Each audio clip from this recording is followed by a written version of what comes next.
With a joyous celebration, the candidate was admitted. The white mantle with its red cross was placed by the master over the neck of the candidate and clasped firmly by him. The chaplain recited the 132nd Psalm and the prayer of the Holy Ghost, and each brother repeated a paternoster.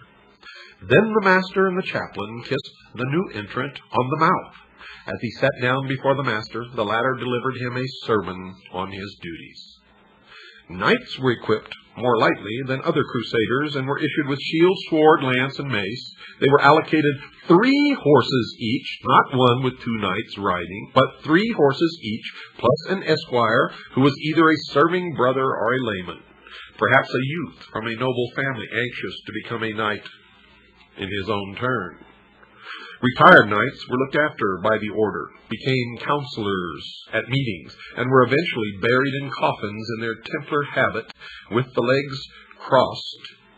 Many Templar gravestones show the knight with his feet upon a dog, but most show the crossed thigh bones and the skull, known as the skull and bones.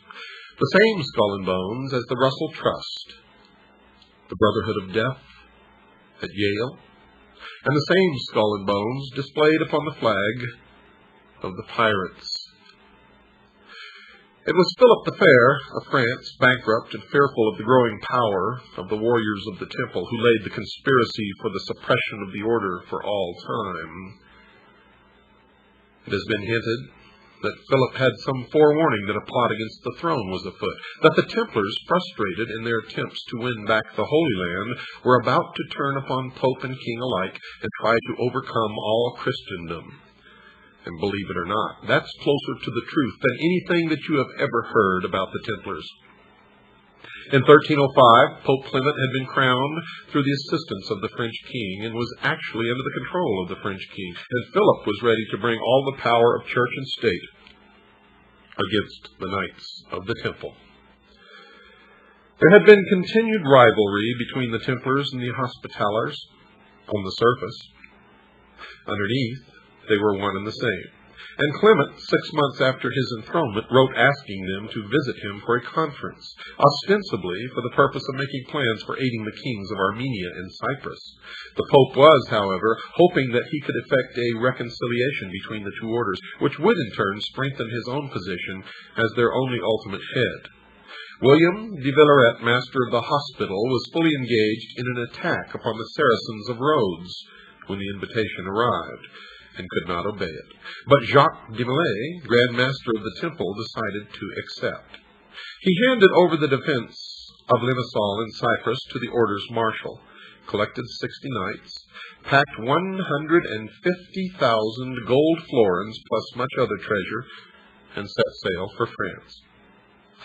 At Paris, de Molay was received with honors by the king, who was plotting his downfall. In Poitiers, he met Clement and discussed the possibilities of a fresh crusade. De Molay opined that only a complete alliance of all Christendom could be of any avail against the Moslems, and that the amalgamation of the 2 orders was not a good idea. The Grand Master returned to Paris, and almost at once rumors began to circulate about certain serious charges to be preferred against the order. Troubled at this campaign, the master, together with Rimbaud de Caron, preceptor of Outremer, Geoffrey de Gonville, preceptor of Aquitaine, and Hugh de Parado, preceptor of France, returned to Poitiers to justify the order before the Pope. An audience took place about April of 1307, in which the Pope mentioned the charges which had been made. The commission understood that their answers satisfied Clement and returned to the capital in good heart. But this, dear listeners, was only the beginning. The method by which the charges were originally said to have been made was through a former Templar who had been expelled from the order for heresy and other offenses. The Squin de Flexion found himself in prison, together with another man, a Florentine named Nofo Die. And they thought, or were told, that they could obtain their release and a pardon for the crime of which they were currently accused, if only they would testify against the order. One account has it that De Flexion called for the governor of the prisoner, saying that he had a disclosure to make which he could tell the king personally, and which would be more to him than the conquest of an entire kingdom. Another chronicle has it that both men were degraded Templars and had been actively engaged in the revolt against the king, during which Philip had been forced to take refuge with the Templars. It is further stated that Cardinal Cantilupo, the chamberlain to the Pope, who had been in association with the Templars since he was 11 years old, had confessed some of their doings to his master. 10 main charges were made by Deflexian against the order. 1. Each Templar, on his admission, swore never to quit the order and to further its interest by right or wrong. 2. The heads of the order are in secret alliance with the Saracens, and they have more of Mohammedan infidelity than Christian faith. And proof of the latter includes that they make every novice spit upon the cross and trample upon it, and blaspheme the faith of Christ in various ways. 3. The heads of the order are heretical, cruel, and sacrilegious men. Whenever any novice, on discovering the iniquity of the order, tries to leave it, they kill him and bury the bodies secretly by night. They teach women who are pregnant by them how to procure abortion, and secretly murder such newborn children. 4. They are infected with the errors of the Fraticelli. They despise the Pope and the authority of the Church. They scorn the sacraments, especially those of penance and confession. They pretend to comply with the rites of the Church simply to avoid detection. 5. The superiors are addicted to the most infamous excesses of debauchery. If anyone expresses his repugnance to this, he is punished by perpetual captivity. 6. The temple houses are the receptacle of every crime and abomination that can be committed. 7. The order works to put the Holy Land into the hands of the Saracens and favors them more than the Christians. 8. The master is installed in secret, and few of the younger brethren are present at this ceremony. It is strongly suspected that on this occasion he repudiates the Christian faith or does something contrary to right. 9. Many statues of the order are unlawful, profane, and contrary to Christianity. In fact, some of them are stone penises. The members are therefore forbidden under pain of perpetual confinement to reveal them to anyone. 10. No vice or crime committed for the honor or benefit of the order is held to be a sin. Now, these charges were later augmented by others which were collected through testimony from other enemies of the order, and included such assertions as the use of the phrase Ya Allah, which means O Allah, and the adoration of an idol called the head of Baphomet. In fact, the head of Baphomet was not an idol that they worshipped, but represented the receptacle of the intelligence, or the seat of intelligence, the brain. The light, Lucifer, the gift of intellect, primordial knowing, and that is what really the object of veneration was. Philip and his advisors prepared in great secrecy for the descent upon this powerful organization, the Knights Templar, and on the 12th of September, 1307, sealed letters were sent to all the governors and royal officers throughout France, instructing them to arm themselves on the 12th of the next month and open the sealed orders, and to act upon them forthwith by the morning of Friday, October the 13th. And on that date, almost every Templar in France was in the hands of the king's men, and thus was born the legend that Friday the 13th is an unlucky day. And notice that it was October Friday the 13th, the very first October surprise. Hardly one seems to have had any warning, but they did, because before the king acted, the Templars had moved their wealth, their treasure, their holdings out of the country of France. On the day before his arrest, the Grand Master had actually been chosen by the king to be a pallbearer at a state funeral. The secret orders had it that all Templars were to be seized, tortured, and interrogated. Confessions were to be obtained from them. Pardon might be promised only if they confessed, and all their goods were to be expropriated.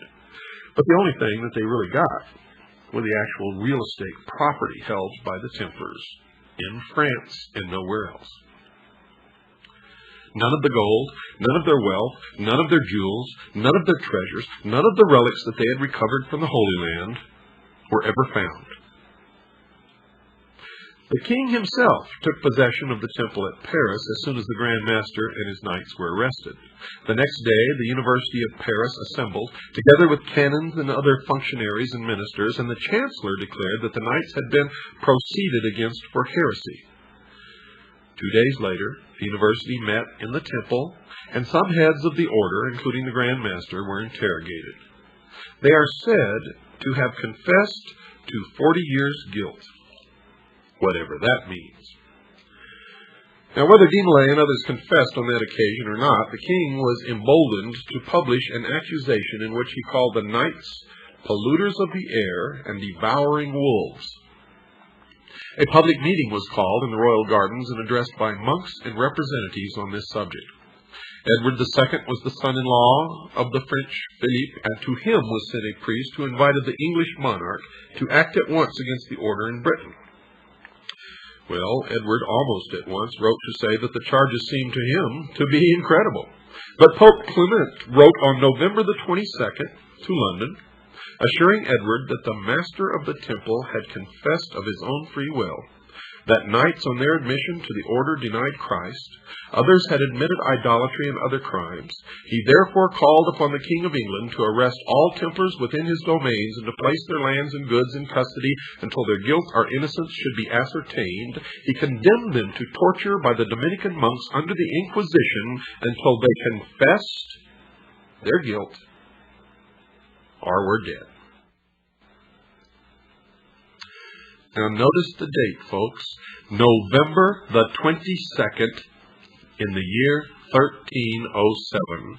That's a significant date in our history and has direct bearing, as you will see, many hours down the line.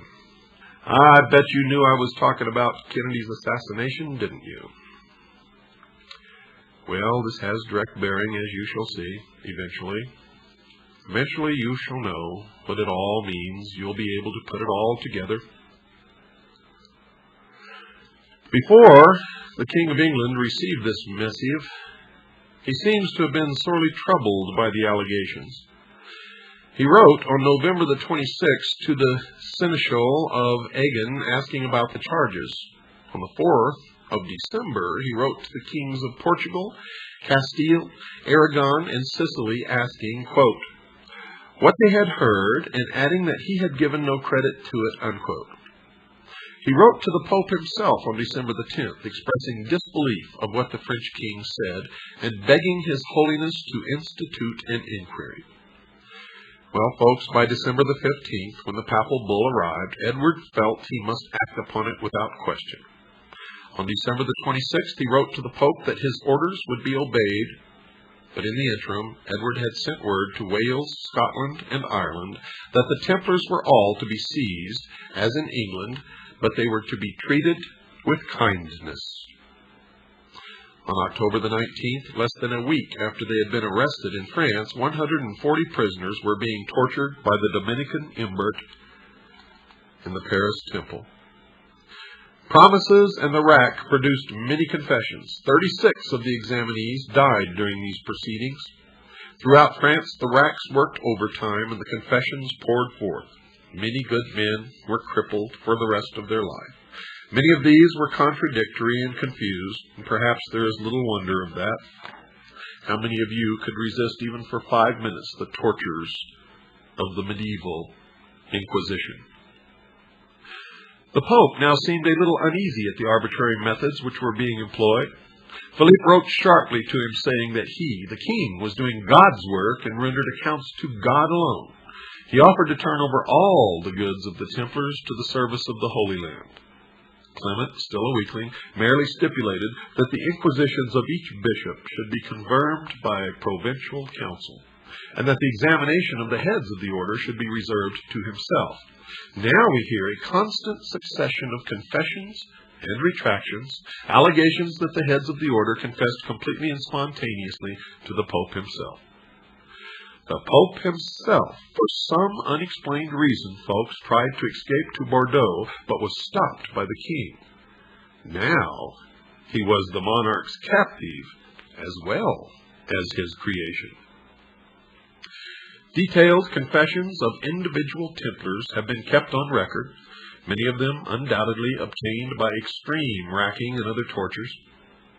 The Templars who were prepared to defend the order in court were brought to Paris, to the number of 546, deprived of their knightly habits and the sacraments of the Church. They had no means to acquire defense counsel. Their numbers rose to 900, and now they clamored for the presence of the Grand Master, who was held elsewhere. An act of accusation in the name of the Pope was drawn up, and 75 Templars drew up the defense. The accusation had it now that, quote, at the time of their reception they were made to deny God, Christ, the Virgin, etc., and in particular to declare that Christ was not the true God, but a false prophet who had been crucified for his own crimes and not for the redemption of the world. They spat and trampled upon the cross, especially on Good Friday. They worshipped a cat, which sometimes appeared in their chapters. Their priests, when celebrating Mass, did not pronounce the words of consecration. They believed that their master could absolve them from their sins. They were told at their reception that they might abandon themselves to all kinds of licentiousness. They had idols in all their provinces, some with 3 faces, some with 1.